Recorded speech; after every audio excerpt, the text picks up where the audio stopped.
Assalamualaikum warahmatullahi wabarakatuh. Perkenalkan, nama saya Masliha, NIM 3419015, kelas dakwah lintas budaya B. Video kali ini saya buat untuk memenuhi tugas UAS mata kuliah dakwah lintas budaya dengan dosen pengampu Pak Ahmad Hidayatullah. Dewi Srikandi sangat gemar dalam olah keprajuritan dan mahir dalam mempergunakan senjata panah. Kepandaiannya tersebut didapatnya ketika ia berguru pada Arjuna, yang kemudian menjadi suaminya. Dalam perkawinan tersebut, ia tidak memperoleh seorang putra. Di sini saya akan menceritakan tentang kisah Srikandi. Srikandi atau Dewi Wara adalah putri kedua Prabu Durupada, Raja Negara Pancala, dengan permaisuri Dewi Gandawati, putri Prabu Gandabayu dengan Dewi Gandini.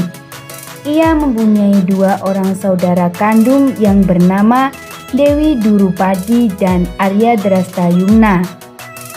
Ketika Dewi Srikandi meningkat dewasa, ia dipinang oleh raja tampan dan kaya bernama Prabu Junggung Mardaya dari kerajaan Parangburbarja. Pada awalnya Prabu Durupada menerima lamaran itu. Hal tersebut terutama disebabkan karena Raja Campardaya itu tahu benar kekuatan tentara Parangburbarja. Bila lamaran itu ditolak, tentu Prabu Junggung Mardaya yang telah terkenal akan kesaktiannya itu akan menyerbu negaranya. Namun Dewi Srikandi tidak ingin menjadi istri Prabu Junggung Mardaya karena ia diam-diam sebenarnya mencintai Arjuna. Pada malam menjelang pernikahan, Dewi Srikandi menghilang dari Kaputren. Seluruh kerajaan Cemparardaya geger dibuatnya. Semua orang bingung mencari Srikandi. Begitu pula Prabu Jungkarmadaya dan anak buahnya.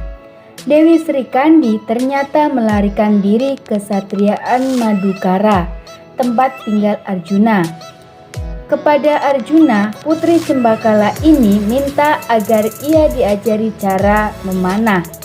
Dengan senang hati, Arjuna memenuhi permintaan Srikandi. Di Taman Maduganda dalam Kesatriaan Madukara, dengan tekun Srikandi belajar memanah. Keberadaan Srikandi di Madukara akhirnya diketahui oleh Dewi Durupada yang langsung datang dan memarahi adiknya karena telah membuat malu keluarganya. Tentu akan timbul fitnah karena Arjuna sudah beristri. Srikandi disuruh segera pulang. Dalam perjalanan pulang, Dewi Srikandi dicegat oleh bala tentara raksasa dari kerajaan Parangburbarja. Mereka hendak menangkap putri Cemparardaya itu. Tetapi kali ini Srikandi telah lebih mahir menggunakan panah dan busurnya. Banyak raksasa yang mati di tangan Srikandi. Hal ini membuat marah Prabu Jungkarmardaya. Namun Arjuna dapat membunuh raja yang tampan itu. Setelah Dewi Srikandi berada kembali di kerajaan Cemparardaya, keluarga Pandawa datang melamar Dewi Srikandi untuk Arjuna. Di luar dugaan, ternyata Srikandi tidak begitu saja untuk menerima lamaran itu.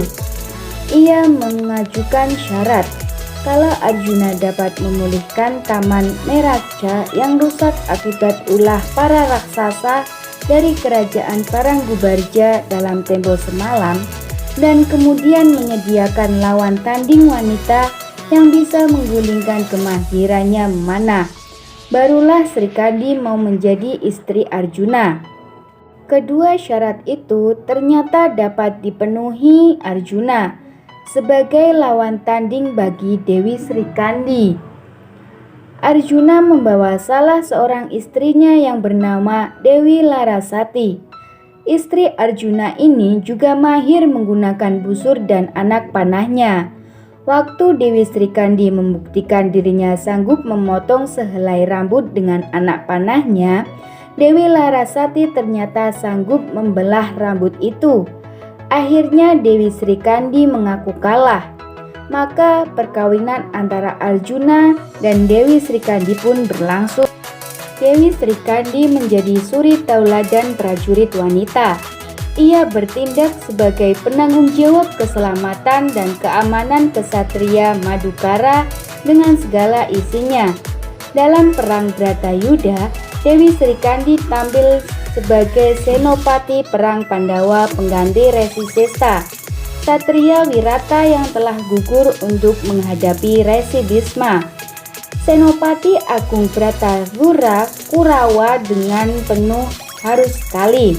Dewi Srikandi dapat menewaskan Resi Bisma. Sesuai kutukan Dewi Amba, putri Prabu Dharmapada, Raja Negara Gyatipura yang mati terbunuh oleh Resi Bisma.